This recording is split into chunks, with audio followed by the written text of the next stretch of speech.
Bismillahirrahmanirrahim. Assalamualaikum warahmatullahi wabarakatuh. Asyhadu an la ilaha illallah, asyhadu anna Muhammad Rasulullah. Allahumma sholli ala sayyidina Muhammad. Tuh, yang ini sudah kamu aktifkan mic-nya. Jangan aku ngomong belum aktif. Sebentar teman-teman ya.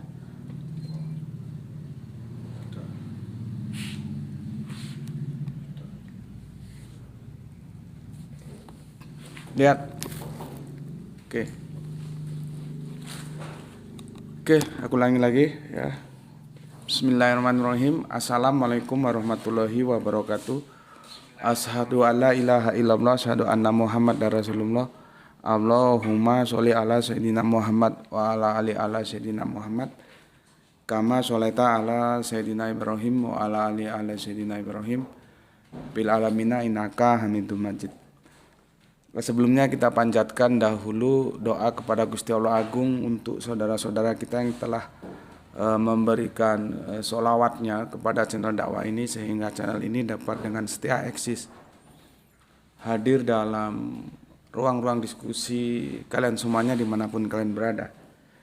Tentu dengan sebuah harapan insya Allah sholawat itu akan menjadi catatan langit amal soleh bagi mereka dan keluarganya kelak, dan insya Allah akan terbalaskan dengan balasan yang jauh lebih baik lagi. Kemudian untuk seluruh pewer terkasihku di mancanegara, di dalam negeri, aku ucapkan terima kasih atas apresiasinya. Semoga selalu always dan tidak pernah never tetaplah bertumbuh menjadi satu pribadi tangguh yang anti skip dan anti download.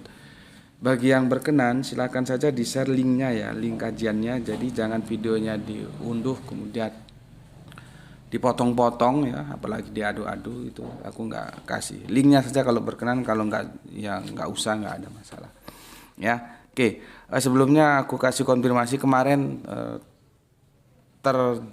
terputus baik di TikTok maupun di YouTube. Yang di YouTube aku nggak tahu karena siaran sendiri itu di luar kontrolku ya. Kalau di TikTok aku masih bisa kontrol di sini, meskipun agak ribet juga kadang-kadang ya. Yang di TikTok itu kita diputus rungkat tapi bisa balik lagi ya, makanya ada yang lain kita bisa kembali lagi gitu. Cuman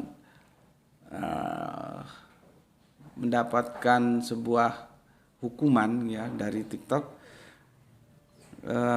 powernya dibatasi lagi gitu ya. Jadi nggak tahu aku salahnya di mana ya, karena nggak ada alasan yang diberikan gitu loh. Jadi aku sendiri kadang-kadang bingung gitu. Bismillahirrahmanirrahim.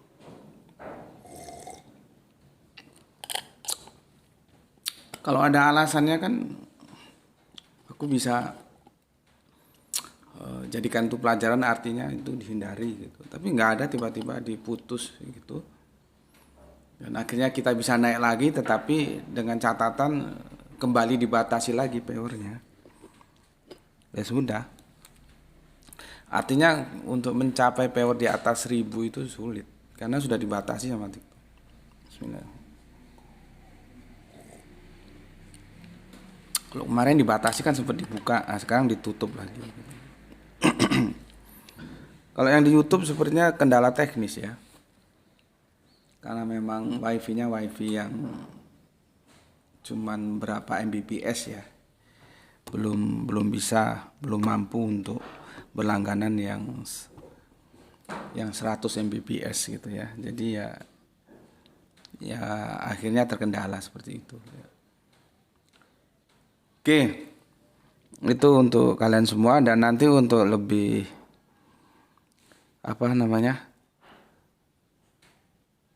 lebih jelasnya lihat di unggahan yang di TikTok, di YouTube, tapi ya di unggahan yang kan ini direkod ya, di unggahan yang reguler itu ya. Cuman ya sabar karena nggak bisa langsung diunggah karena ada beberapa antrian menunggu nanti jadwalnya kapan dia diunggah ya. Tuh yang aku sampaikan. Jadi nggak apa-apa ya, ini dibatasi lagi kita powernya. Oke, seperti yang aku bilang kemarin ya, Yang namanya berpikir akademis itu tidak boleh ada yang ditutupi, ada yang disimpan, tidak boleh. Makanya kalau kamu nanti kamu Islam, kamu kafir ya, untuk kamu semua. Kalau belajar sama guru itu, guru yang akademis itu dia hanya menyampaikan yang dia setuju, tetapi menutupi atau tidak menyampaikan apa yang dia tidak setuju. Nah, itu selalu dihindari. Jangan mau kamu berguru sama yang seperti itu nggak akademis. Ya, kalau akademis itu dia menghamparkan semua data informasi akademis dan memberikan kemerdekaan kepada jamaahnya, kepada viewernya. Kalau ini di dunia dunia virtual ya, untuk memilih. Itu baru akademis. Tapi kalau sudah ada yang disimpan ya, itu enggak akademis. Dia simpan karena dia enggak setuju. Ya. Nah, kemarin aku membuktikan bahwa kajian di sini akademis. Kalau dicari ada enggak sih ayat-ayat di dalam Bible itu yang mendukung bahwa penebusan dosa itu merupakan satu pintu untuk mendamaikan. Jadi setelah Adam ya didahului oleh Bunda Hawa yang dihasut oleh ular, yang ular bisa ngomong itu ya, sejak mereka melanggar aturan main yang sudah ditetapkan oleh Allah gitu ya, kalau di Alkitab manusia itu terpisah. Keterpisahan Allah dengan manusia atau manusia terpisah dengan Allah itu karena perbuatan dosa. Gitu. Ya. Terus dalam kekristenan ya itu bisa disatukan kembali ya dengan cara menyelesaikan dosa yang itu dikenal dengan soterio itu soterion. Kalau kita Islam salam, kalau Ibrani itu shalom, itu sama. Soterion, salam, shalom, selamat. Gitu loh. Soteriologi ya ilmu keselamatan gitu aja. Tapi biasanya soteriologi itu keselamatan di era eskatologi di akhir zaman. Yang pilihannya tidak ada lain kecuali dua pilihan, yaitu habitat surga atau habitat neraka. Ya. Diselesaikan oleh soteriologi salib yang dikenal bahwa penyaliban dan darah Yesus itu menyelesaikan dosa-dosa mereka, yang itu didogmakan oleh Bapak Paulus. Kalau ditanya apa ayat-ayat pendukungnya ada enggak, maka aku bilang ada, ini aku sudah paparkan ya, kemarin sudah aku paparkan. Tap-tapnya terus ya, meskipun sudah alhamdulillah sudah 4.000 tap-tap, terus saja. Nanti kalau dia pasif dihack lagi nanti sama TikTok ya. Tolong teman-teman Islam ya. Ya seharusnya teman-teman Kristen juga mau tap-tap ya kan, ini untuk kita kan ini ngaji gitu loh. Nanti setuju nggak setuju ya nggak ada masalah sih gitu. Kalau teman Kristen nggak setuju ya silahkan juga disanggah, nggak ada masalah aku gitu. Jadi ini kita ngaji ya, tidak ada tujuan apapun kecuali kajian ya, bersifat akademis, bukan menghujat, bukan menganu, bukan. Aku mengajak kalian berpikir kritis gitu. Ya. Oke, tolong di tap-tap. Kembali lagi aku ulangi. Ini ayat-ayat yang bisa mendukung soteriologi salib yang didogmakan oleh Bapak Paulus. Jadi, ini sebagai bukti bahwa kajianku itu akademis. Meskipun aku ada pemikiran, aku menolak soteriologi salib, tetapi data yang mendukung soteriologi salib tidak langsung aku umpetin dan aku nggak tunjukkan. Enggak, itu namanya nggak akademis. Makanya aku bilang tadi, kalau kamu cari guru, entah kamu Islam, entah kamu kafir, cari guru yang akademis, yang dia memaparkan semua informasi, baik dia setuju ataupun tidak setuju, dia hamparkan, dan dia memberikan kemerdekaan kepada kamu untuk menentukan sikap. Ya, makanya teman-teman di grup WA Islam Rasional itu mereka aku merdekakan. Aku nggak pernah kamu harus mengikuti aku, ndak, itu ndak akademis. Dan aku selalu mengingatkan kamu itu harus menjadi dirimu sendiri. Adapun Gus Bekti hanya kamu ambil pengetahuannya. Nanti kelola menurut dirimu sendiri. Jadi benar-benar aku merdekakan santri-santri Isra itu. Nggak ada aku paksa kamu harus seperti aku. Enggak. Karena aku sendiri nggak mau dipaksa. Aku punya 3 guru ngaji. Ketiganya tuh nggak ada yang memaksa aku. Mereka memberikan kemerdekaan kepadaku untuk bagaimana memahami Al-Quran. Jadi apa yang aku alami ketika aku belajar, itu aku terapkan ketika aku mengajar, gitu loh. Aku belajar, aku mau dimerdekakan. Maka ketika aku mengajar, aku juga memerdekakan kalian yang belajar ke aku, gitu. Ya, oke. Jadi ini buktinya ya. Aku hamparkan juga ayat-ayat yang bisa kiranya mendukung soteriologi salib. Aku sudah jelaskan soterio itu ya salom, ya salam artinya selamat, ya logi itu ya logos, ya itu kan pendekatannya Yunani. Ini ayat-ayatnya ada berapa ini? 1, 2, 3, 4, 5, 6, 7, 8, 9 ya, mulai dosa-dosa ya, karena kita harus akomodir, karena di dalam kekristenan ada yang mengatakan yang dihapuskan itu dosa waris, dosa perbuatan belum, makanya orang juga harus hidup baik. Nah, tapi ada juga yang mengatakan segala dosa. Ya, sudahlah itu kita biarkan, tidak kita perdebatkan dulu. Kalaupun Yesus itu salib dan darahnya menebus dosa, itu kita biarkan dulu apakah dosa waris, apakah segala dosa. Karena konsekuensinya memang beda-beda nanti. Ya, oke, itu kita abaikan saja dulu. Yang jelas ini ayat-ayatnya. Ya, jadi clear ya. Aku tidak menghilangkan data. Enggak, yang data yang aku tidak setuju pun aku tampilkan. Itulah gunanya papan tulis, gitu loh ya. Jadi kok ditulis di papan kan enak. Kamu nanti tinggal di videonya di anu aja, atau kamu tulis ketika kamu anu kan enak, di apa namanya, di screenshot ya. Oke. Sekarang aku akan mengajukan ayat-ayat yang berbalik, yang tidak mendukung dosa waris, gitu loh. Makanya Al-Quran itu mengatakan apabila dia tidak datang dari sisi Allah, maka engkau akan banyak mendapatkan pertentangan di dalamnya. Ya. Jadi Al-Quran itu nggak ada pertentangan di dalamnya, karena dia datang dari sisi Allah. Ya. Cuman kemarin ini aku keluar sedikit. Kemarin menarik itu aku kemarin lagi di luar sih ya. Mas apa itu namanya? Mas Kores atau siapa gitu, kok nggak sengaja aku buka TikTok gitu, dan dia sangat bagus menjadi admin, itu artinya tidak a priori ya. Ada seseorang yang menamakan dirinya ateis tapi ditanya katanya dia Islam, apakah dia Islam atau Kristen yang berpura-pura Islam, sepertinya itu memang terjadi pembicaraan akhirnya ya, dan aku nggak bisa mengikuti karena aku lagi di luar gitu ya. Cuman menarik begini.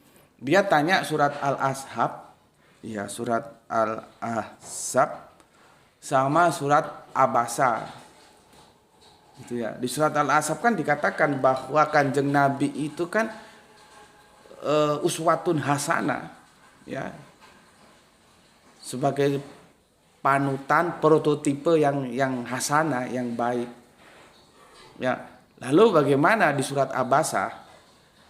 Yang Nabi itu bermuka masam, nah itu ditanyakan kenapa ini bertentangan gitu ya. Sayang karena aku juga lagi di luar, aku tidak mengikuti secara keseluruhan ya. Itu tinggal bagaimana kita mampu menjelaskan bahwa itu tidak bertentangan. Cuman untuk mendeskripsikannya itu tidak semudah mengatakan itu tidak bertentangan tentunya ya. Dan itu menarik, maybe sometime bisa kita bahas ya. Karena kalau itu bertentangan, maka gugur apa yang diklaim Al-Quran. Al-Quran mengatakan kalau dia tidak datang dari sisi Allah, engkau akan menemukan banyak pertentangan di dalamnya. Nah di sini bertentangan dia. Kemarin ayat-ayat yang mendukung dosa itu diselesaikan lewat salib dan darah Yesus. Dan nanti aku akan suguhkan ayat-ayat yang tidak seperti itu. Dosa tidak diselesaikan dengan salib dan darah Yesus. Nah, itu kan bertentangan itu. Ya, tetapi lagi-lagi stressing point kita lagi tidak sedang membicarakan ayat-ayat yang bertentangan loh ya. Stressing pointnya lihat di seri awal dulu bahwa aku akan memberikan tanggapan terhadap Pak Pendeta yang ngaku murtadin, bahwa di Islam itu surganya cuman insya Allah, sedangkan di Kristen itu pasti ya. Dan aku sudah jelaskan dalam perspektif insya Allahnya Islam ya, dan pastinya Kristen juga sudah aku sampaikan dan sekarang belum selesai ya. Begitu juga presaposisi awal secara logik sudah aku sampaikan gitu ya. Kita ke sana, tidak dalam membicarakan ayat ini bertentangan, enggak. Nanti kalau constraint-nya nggak dibikin begitu kacau, nanti sistematikanya nggak kena, kalian tambah bingung gitu ya. Oke, sebelum kita melanjutkan, aku mengapresiasi dulu apa yang disampaikan oleh Oskis. Oskis tanggapannya bagus-bagus ya. Jadi kalau aku lihat sih berarti memang dosa waris itu tidak mengakar. Ya. Tidak mengakar, tidak alkitabiah gitu ya. Sebentar. Aku lihat dari Oskis ya.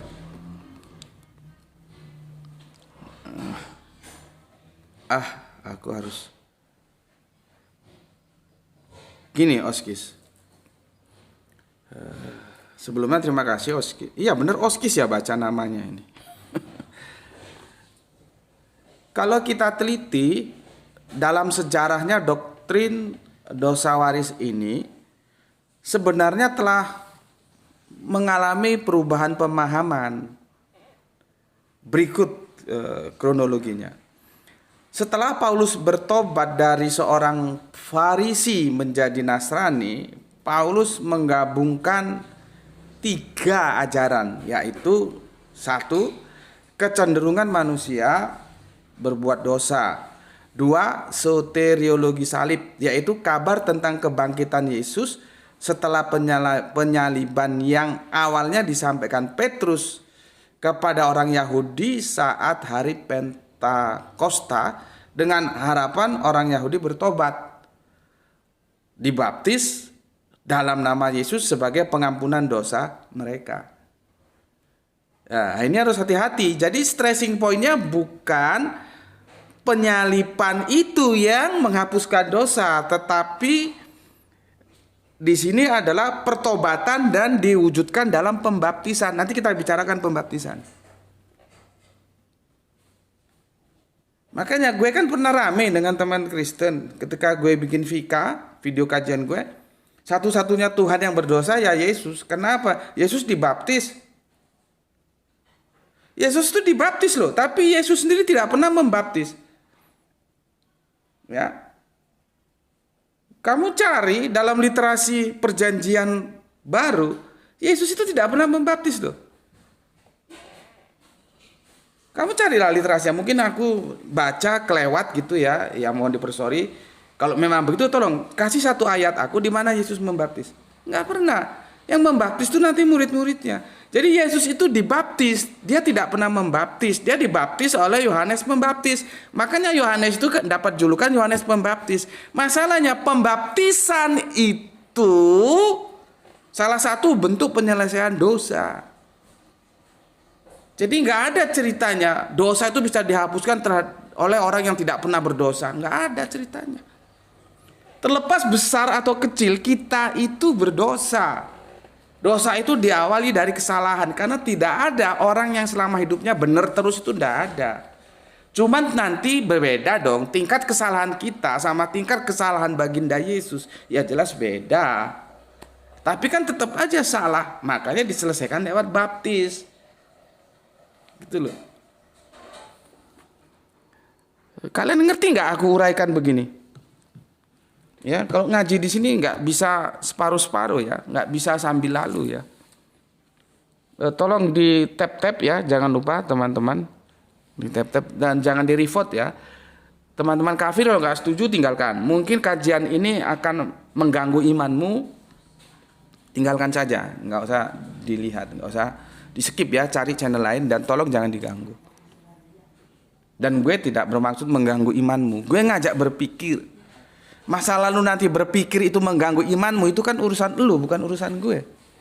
Nah, tinggal lu berani nggak melakukan passing over, lompatan pemikiran atau free thinking, memikir kembali tentang bagaimana sih sebetulnya soteriologi salib ini, gitu ya.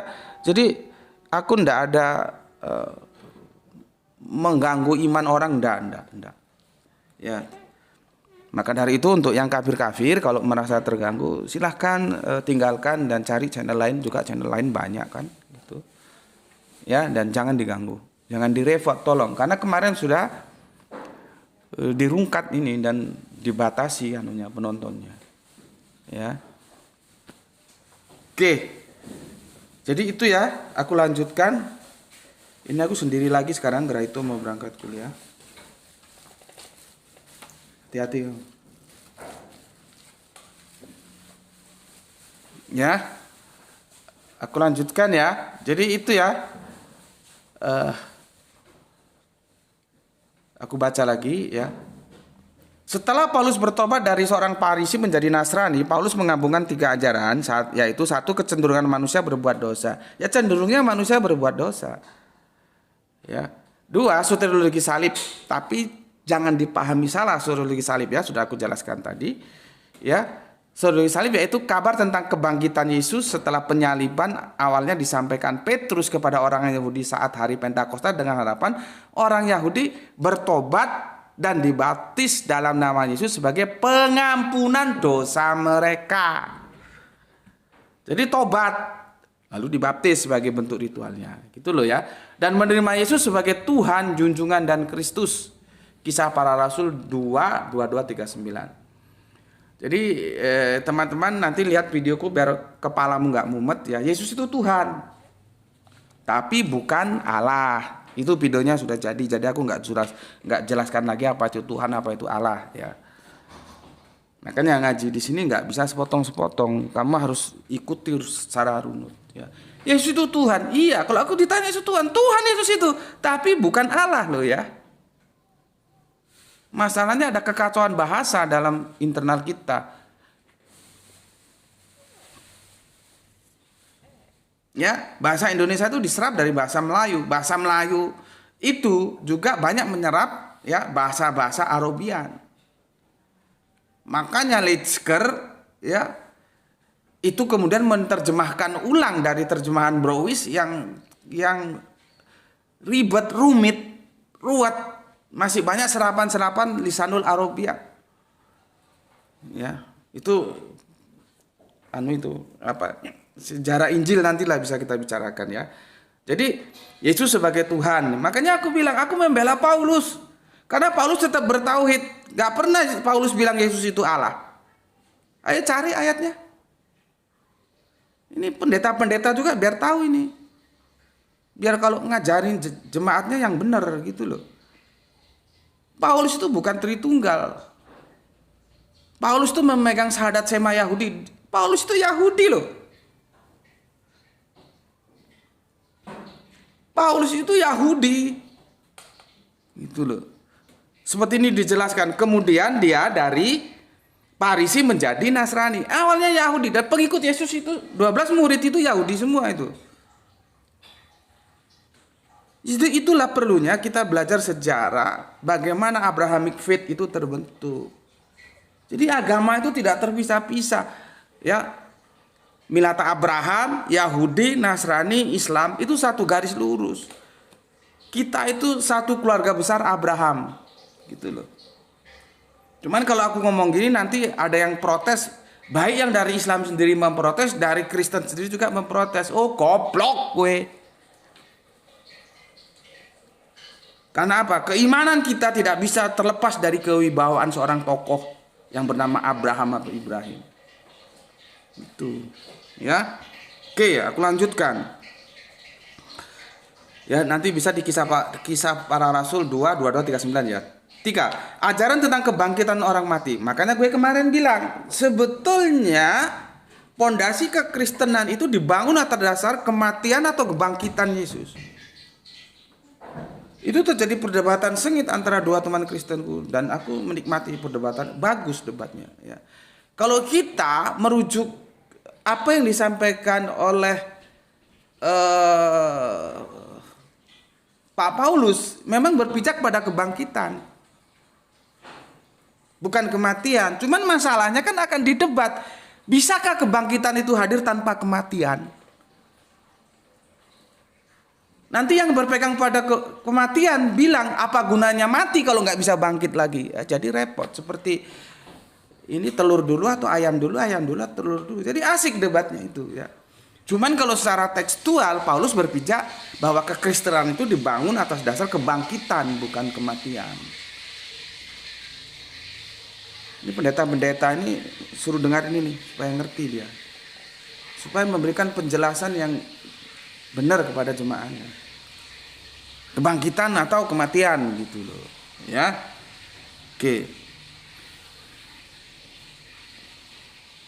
Lalu gabungan ketiga ajaran ini disampaikan oleh Paulus ke orang non Yahudi. Gue sudah sampaikan ya, rasul untuk orang tak bersunat itu kan sudah gue sampaikan. Bagaimana jasanya Barnabas, yang berjasa itu Barnabas, sehingga Paulus masuk ring 1 ketika ada sidang Yerusalem. Ini tititnya gimana ini? Harus dipotong nggak ini tititnya? Nah, itu teman-teman santri Isra, aku sudah nulis di WA ya tentang sunat, itu tolong diakomodir sampai bisa melingkan aku dengan siapa itu tadi, Fatima, siapa tadi yang dari Mesir itu ya. Supaya kamu, kita, semuanya orang Islam bisa memberikan jawaban yang jelas tentang masalah sunat gitu. Ya. Oke, Paulus itu non Yahudi atau goyim. Goyim itu non Yahudi. Ya, kalau diaspora itu dia tetap Yahudi, cuman dia habitatnya sudah keluar dari Israel gitu loh. Ya, kalau goyim dia benar-benar non Yahudi atau orang sunat, biasanya begitu. Jadi untuk menunjukkan Yahudi dan bukan Yahudi dari tititnya. Kalau dia sunat dia Yahudi, nggak sunat bukan Yahudi. Nggak ada ceritanya orang Yahudi nggak sunat gitu loh. Ya masalah Kristen gak sunat itu nanti kan mereka mengatakan itu sunat rohani saja, ya sudah gak apa-apa, itu terserah lah ya, itu nanti kita bicarakan. Tapi faktanya Yesus itu sunat jasmani, gak hanya rohaninya doang. Jadi kalau bersih-bersihan rohani sudah cukup, gak perlu sunat jasmani, ya gak begitu. Yesus itu ya sunat jasmani juga usia ke-8 hari ya. Oke. Kristus tidak dibangkitkan, maka sia-sialah kepercayaan kamu dan kamu masih hidup dalam dosamu. Nah, kemarin sudah kita bahas itu ya. Lalu awal pemahaman ajaran Paulus tentang kecenderungan manusia berbuat dosa ini melenceng. Ya, yaitu ketika Santo Agustinus dari Hippo yang hidup sekitar 354 sampai 430 Masehi mengembangkan ajaran Paulus tersebut dan menamainya doktrin Pesatum originale atau dosa asal ya. Kemarin sudah kita bahas dosa asal, dosa waris, dosa perbuatan ya. Dalam doktrin Santo Agustinus dari Hippo menjelaskan dua aspek tentang dosa asal. Pertama, dosa asal ini berasal dari ketidaktaatan Adam. Kedua, dosa asal adalah kondisi berdosa yang dialami manusia sejak lahir ya. Dari dua aspek tersebut terkesan bahwa nafsu itu disebut sebagai dosa, padahal nafsu ya tidak sama dengan dosa. Kemudian berdasarkan penafsiran terhadap Roma 5:12, Santo Agustinus berkesimpulan bahwa kita turut berdosa seperti Adam. Dari sinilah terkesan bahwa dosa itu seakan-akan diwariskan. Ruwet jadinya. Gue nggak tahu apakah kalau gue lihat penjelasannya si Oskis dalam pemikiran yang dia menolak soteriologi salib. Karena sudah disalahpahami antara maunya sebentar tali gue. Gue pakai tali karena kalau pakai sabuk sakit perut gue. Ya. Gue nggak ada urusan mau bilang apa sih. Gue sholat ke masjid pakai gini orang senyum-senyum. Ya bikin senyum orang kan pahala gitu. Kalau dia tanya ya tak jelaskan, kalau dia nggak tanya untuk apa dijelasin. Kalau pakai sabuk tali pinggang sakit perut gue. Kalau pakai gini nyaman ya. Ini tali rapiahnya. Oke ya, itu ya Oskis sudah aku apresiasi ya. Sekarang Tolong tab-tabnya dihajar terus ya, dihajar terus tab-tabnya ya supaya kuat ya. Sekarang aku lanjutkan kajian kita. Bismillahirrahmanirrahim.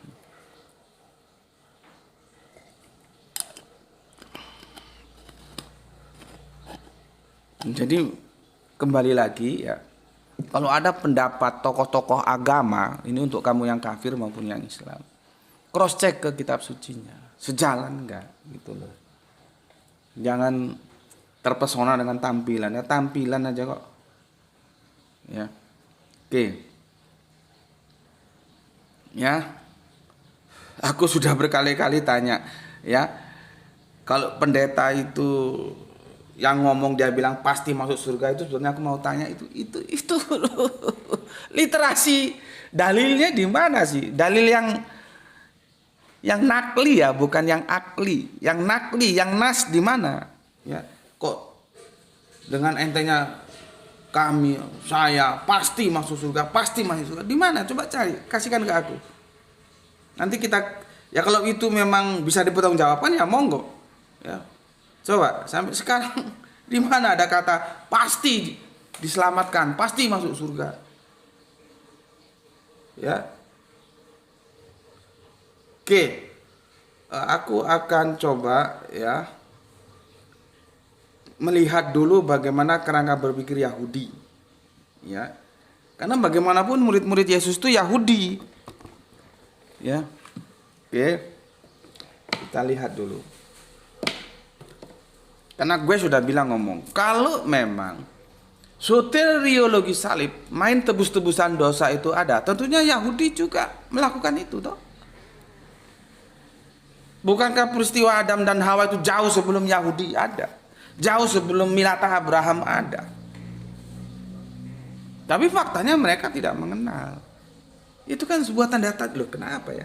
Kalau memang iya kok kenapa Yahudi nggak begitu ya? Nah itu kan seharusnya menjadi sebuah trigger untuk kalian berpikir.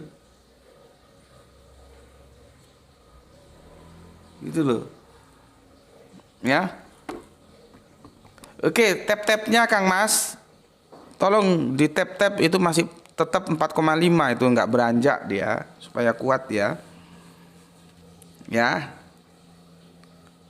Di tab-tab ya, di kandangnya ojo ndablek gue. Tab-tabnya itu nggak bertambah itu, dia stagnan 4,5. Di tab-tab biar tangguh, biar nggak bisa diganggu-ganggu. Ya. Oke. Kita lihat Yahudi dulu. Bagaimana Yahudi itu menyelesaikan dosa itu gimana? Yahudi ya. Jadi gini, dalam Yahudi itu ada namanya korban katat. Korban katat ya. Gini, korban, ini tulisannya bisa salah ini. Ya.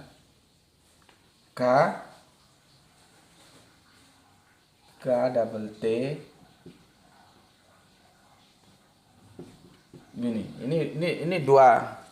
Ini dua anu ya, dua diksi, korban dan kata ya, korban. Kurban itu mendekati ya, jadi berusaha mendekati ya. Ini nggak salah, sudah pernah gue bahas ya waktu kita membahas tentang Idul Adha, mendekati. Kalau katat itu dosa, tapi sebetulnya asalnya itu bukan dosa. Ini tekstualnya meleset.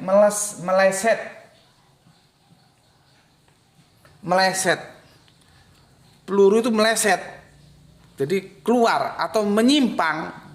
Menyimpang dari mana? Meleset dari mana? Meleset dari ajaran Allah atau YHWH karena Yahudi ya. Maka dikatakan ini dosa. Gitu loh ya. Dosa gitu. Ya. Jadi korban dosa, korban untuk menyelesaikan dosa ya, gitu. Terus kalau pendekatan Islam Ya, kita coba bandingkan sejenak. Dalam Islam, korban ini ya sama sih ya. Korban itu artinya hampir dekat, dekat atau mendekati. Sama, mendekati. Ya, karena nenek moyangnya Bapak Abraham sama. Mendekati ya. Sama dia mendekati. Tapi nanti ada delahia. Delahia itu mufrad ya. Kalau jamaknya udiyah. Salah. Udiyah ya. Aku harus mentransfer dari Arab ke Latin, jadi harus hati-hati. Udiyah. Ini binatang atau binatang ternak atau binatang sembelihan yang dikorbankan gitu. Ini mendekati korban itu ya, dari tasrifnya dari koruba yakrubu kurbanan ya, itu mendekati. Maka nanti korban menjadi karib.